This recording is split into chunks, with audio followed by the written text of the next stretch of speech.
I took a chance and left my number for a shy girl at work, even though it broke the rules. That night I got a late call from her, and she introduced herself as Trip, sparking my curiosity. The next morning, I sent a genuine message, laying out who I was and what I wanted. Her reply was a proposal for a threesome, and I knew I had to stand by my values. I didn't expect anything out of the ordinary that day. I was doing my usual shift, clearing tables, taking drink orders. Just another day at work, right? But as I was walking past one particular table, I noticed a girl sitting there with her friends. She caught my eye, but the weird thing was, she seemed kinda shy about it. You know the feeling. You look at someone, they look at you, then you both almost look away, like you're unsure what to do next. It's as if she was waiting for some kind of signal, or maybe she was just trying to build up the courage to say something. So I kept doing my thing, serving people, taking care of the usual stuff. But as I passed by again, her friend said it, kind of jokingly but kind of serious. "Go on, ask him for his number." That's when she looked up at me, and with the tiniest smile, she blurted it out. "Can I have your number?" Honestly, I wasn't expecting that. I didn't give out my number at work. There's a policy, rules about it. I glanced over and saw my manager nearby, so I just kind of laughed it off. "I don't know if I can do that while I'm at work," I said. "It's just not really my thing." But let's be real, she was really pretty, and I wasn't about to let this chance slip away. At that moment, it felt like I'd been missing out on something. I walked to the back, headed straight for the food printer, grabbed a scrap of paper and scribbled my number down. Something about the way she looked at me made me think there might be more to this than just a casual interaction. So I did it. I walked back over to her table, left the paper with my number on it and kept going, trying not to act like it was any big deal. But deep down I was thinking, this could either be a really awkward moment or something interesting, depending on how it played out. And honestly, I was kind of hoping for the latter. I was half expecting it to be a wrong number, honestly. But then I heard her voice again, that same voice. But this time there was no, "Hey," or "What's up?" It was direct, a little playful, but almost like she knew exactly what she was doing. "Do you know who this is?" she asked again, her voice carrying that subtle tease. I hesitated for a moment. Girl I gave my number to at work?" I nervously laughed, hoping she'd just tell me her name like people usually do. "Yep, that's me," she replied, almost like it was a challenge. "So, when are we going on our first date? Where are you taking me?" At this point I could feel the adrenaline kicking in. This wasn't what I expected. This wasn't thanks for the number. This was instant plans. I quickly scrambled for an idea. "I was thinking we could go bowling. Or maybe to a coffee shop or something," I suggested, trying to keep it low-key. But then she hit me with something totally unexpected. "All right, sounds good, but can my friends come?" She was so casual, like we were already past the point of just getting to know one another. I took a deeper breath, not sure how to respond. "No, first dates aren't really a group thing, you know? I'm not about to go on a double date for our first time," I said, trying to keep some boundaries. It was supposed to be an intimate moment with someone I was still just starting to learn about, not a group hang. She didn't seem fazed. "Why not? It'd be fun. Okay, whatever, I see you." "Trick," I started, not sure how to handle the way she was talking to me. "What do you mean, trick? That's what you're calling me?" she asked, sounding almost amused. "Yeah, I don't know, I've never heard that name before," I admitted, feeling a little confused. Was she playing some kind of game with me? Except, at this point, I kind of felt like I was the one being toyed with. And what does trick even mean, I thought as I hung up, curiosity gnawing at me. I couldn't let it go. I had a headache from unanswered questions, so I pulled up Google. It didn't take long before I found out. Trick wasn't an innocent nickname. It had a meaning rooted in slang that I had never ventured to research before.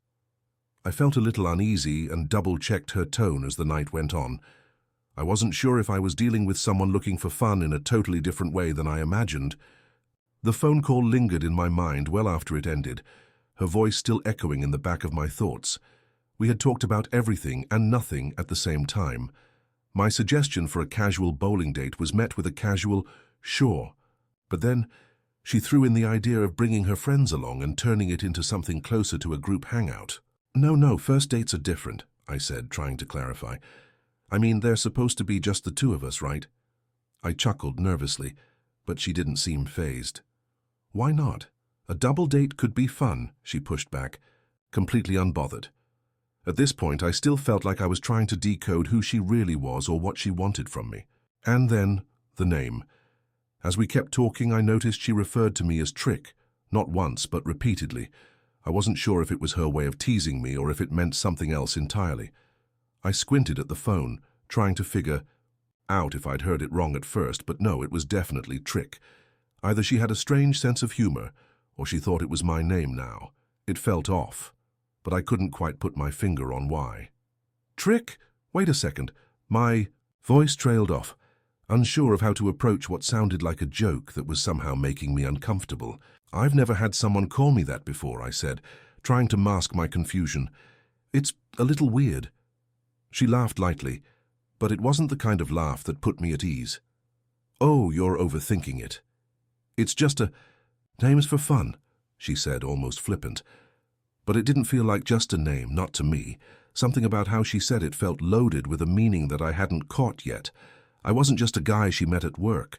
She didn't seem interested in any kind of normal, straightforward date. The air in the conversation was thick with layers I couldn't yet unravel. She was playful, but there was something else hanging just beneath the surface. There was a lot I didn't know about her, the most obvious being her actual name. I laughed it off, but in the back of my mind, I started piecing together what was happening here. A few awkward exchanges, a shift in tone, and I couldn't deny it. I was both intrigued and wary. Her charm was undeniable.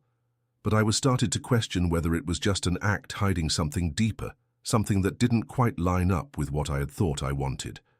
Still, I moved forward, trying not to overthink it. But it wasn't so easy to forget. The next morning, I woke up with a lingering sense of confusion hanging over me. The night's conversation with Tripp replayed in my mind, and I couldn't help but feel a little off. I hadn't even learned her real name yet, and already we were talking about dates that didn't quite feel right. The way we'd talked, the name Trick, the whole vibe, it hit me differently now, especially after I had time to think. I always believed that getting to know someone should start with honesty, raw, real communication. I didn't want to rush into anything purely physical, or worse, be casually used and discarded. That wasn't what I was looking for. So I made a decision. I was going to lay it all out in a text, be upfront, real and transparent. Maybe it would go nowhere, but at least I'd be clear about my intentions and who I was. I sat there for a while, fingers hovering over the screen, wondering how much to reveal. Finally, I started typing. My message wasn't just a simple introduction, it was a conversation starter, a way to set the stage for something perhaps worth exploring or ending before things could seriously get out of hand. I told her who I was, Bryson, a college student, studying biology. I told her a little about my family, my hobbies, how I spent my free time, what games I like to play. Nothing too personal, but just enough to show that I was a real person, despite all the mystery surrounding her. I ended it with a simple question. What are some things you think I should know about you? I hit send. Then the waiting began. I waited all day for her reply, at least that's what I'd told myself. No message came until well after midnight. When my phone finally buzzed, I opened it with a mix of curiosity and a slight sense of dread. She had responded with something that caught me completely off guard. I like girls and boys, so I'm up for a threesome. With 2 girls, though, the text read. For a moment, everything around me went silent. I stared at the screen, trying to make sense of what I was reading. My heart sank. This wasn't the kind of connection I was hoping for. I had sent messages filled with honesty, eager to see if we could connect on a deeper level. But now, it felt like she was only interested in something casual, transactional. It hit me hard. I couldn't just ignore it. I wasn't going to let my standards slip just because she wanted to take the easy route. I picked up my phone and typed my response, straight to the point. So, you're going to ignore my first text? Why do you only text me at like 2 a.m.? What part of me telling you I didn't want that from you is unclear. I want to get to know you. I want to date you. I don't want to be another guy on your checklist. I couldn't pretend everything was fine when it wasn't. I also wasn't interested in being part of her plan just because she wanted to add an item to her list. I sent it, with no regrets.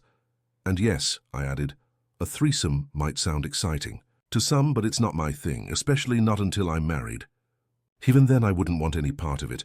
And oh yeah, by the way, still don't know your name. I let out a breath, a mix of disappointment and relief, before sending that final message. I'm not asking for perfection, but I want genuine connection, not a quick thrill. And if that's not what she was after, then we were done. I wasn't about to settle. It became clear to me, this wasn't a first date, just another disappointing interaction. If she messaged me again, I had one last thing to say.